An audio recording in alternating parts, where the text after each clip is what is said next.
Hello guys, and welcome back to the channel. Welcome to Survive Russia. So today we're gonna take a look at the jungle cordage here.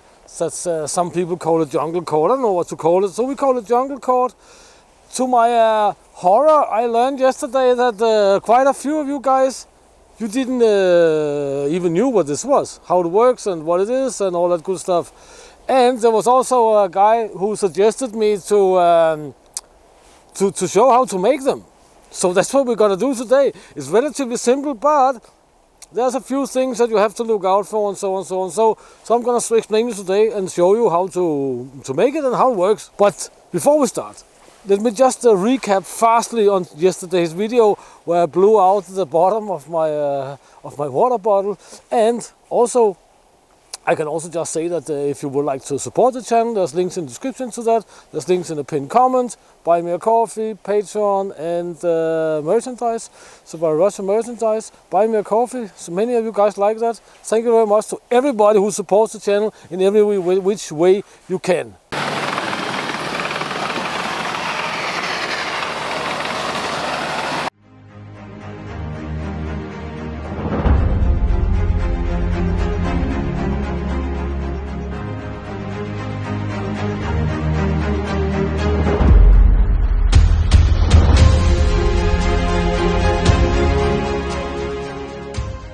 We're the homestead in the wilderness, so we can't say we are in the wilderness actually, but here's the bottle. And then some of you guys was like, yeah, it's a flimsy, and this and that. It's actually not that flimsy, and it's not much more flimsier than a Coke bottle. But it kind of blew my mind that it blew off out here on the bottom where it's actually the hardest. And it's not a vegetable oil bottle or anything like that. It's just a regular water bottle. And I used them for quite a few years actually, so just on and off. I have hydration bladders and I think I'll have to put them back into use again. But anyway, this guy here was located on the outside of my, not on the outside, but it was stacked at the outmost location on the backpack, and I just landed straight on it, and I'm like 90 kilos, right? No, I actually cut some weight. So I'm like 87, 88 kilos or something. But it blew out and there was nothing to do. It was not raining enough to collect water and so on. So yeah, it is what it is. So here we have it. I'm gonna show you it fastly, and then I'm gonna show you how to make them easy, and how long it has to be, and how to compensate for the knots and all that good stuff, because you definitely don't want these guys here to be too short. As you can see, we have a double 550 paracord, right? We have knots at every something like 8 centimeters. There are many jungle cords like it, but this one is mine, and this one is almost 6 meters, 5.5 meters, and it shouldn't be shorter than that. 5.5, 6.5 meters or something. That's a good length. So let me demonstrate real fast how it works, and then we can get back to how to make it and what it can be used for. Oh, you can see the house in the background. We're starting to put walls on, but you see, we have attached it to a tree here in one end, just through one of the loops there, and of course only holds anything under tension. That's the whole point of this.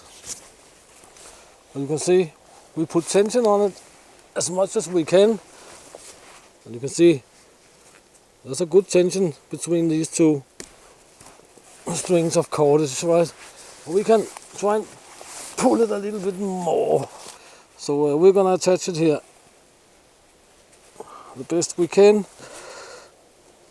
Sometimes you have to do like this. Now we have it. Here's the knots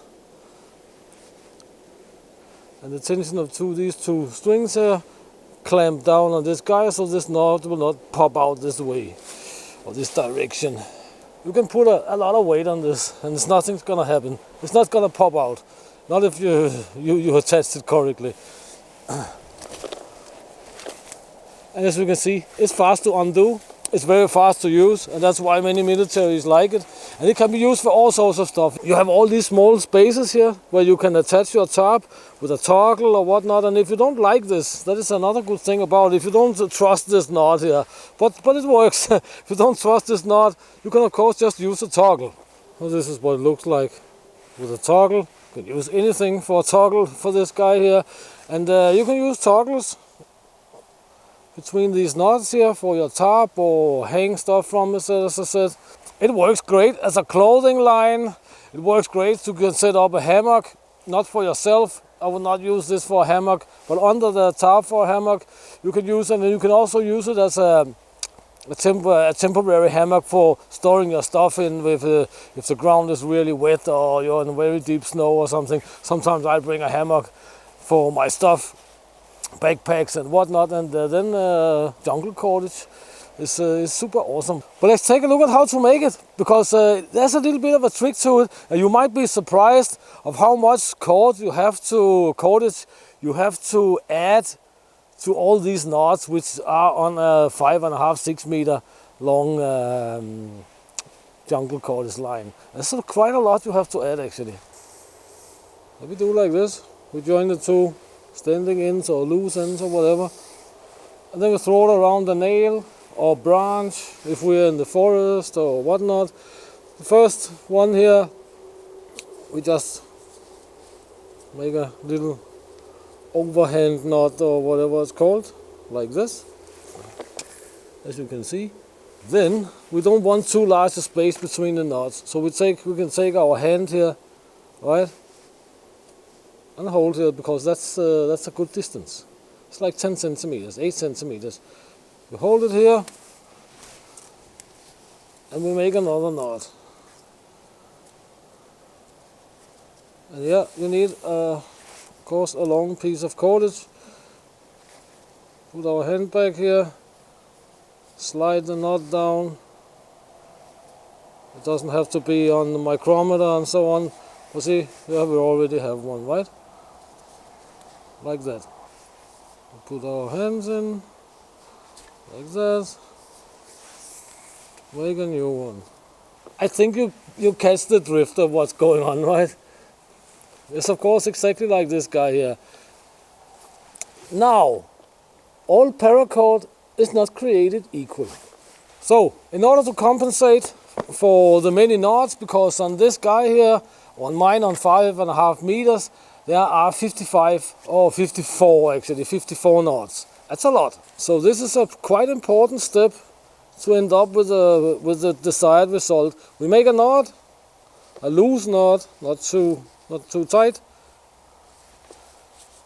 like that. Grab the knot here. On the other side, mark it with a marker and untie it. And then you measure it. And to your surprise, when you're not really tightening the knot here, you will find out that this can be like 5–7 centimeters, one knot. So for this guy here, I had to compensate, or for these two I made, I had to compensate about 2.5 meters of knots, only knots. It's 2.5 meters of paracord. It's like 4 or 5 centimeters times 54. What the heck? But if you do that, you make like 7.5 meters, which means that you need a cord of 15 meters, and you double it, and then you start to make your knots with your hand, like this. And you can of course tighten them and tra-la-la-la-la, but this is basically how you do it. And then you have a 5–6 meter long jungle cordage, which is super awesome. You can use for all sorts of things. I have two, as I say. They are steady in my inventory, in my side pockets of my backpacks. The main packs I use the Savotta medium and the Savotta large, the Jääkäri packs. And in my sow pouch I have cordage and some nails and this and that, but I also have a piece of jungle cordage. And I have toilet paper in plastic bags and all that good stuff. So that's basically it, guys. I don't want to make this video too long, But since you guys, or some of you anyway, don't know what this is and how useful it is, you should definitely try it out. Make 5-6 meters, but make sure that you verify the length of the knot, because it can be like this long, the knot. 6 centimeters or something, that's like 2 inches, a little bit more than 2 inches, right? That's a lot of cordage just in knots if you make like 54, 55 of them. So guys, please check the links in the description. Please consider supporting the channel and all that good stuff. And until next time, get out and train, get done, do something awesome. And see you in the next video, guys. Good to see you all again, even if it was not that long, but you're awesome, guys. So, see you guys.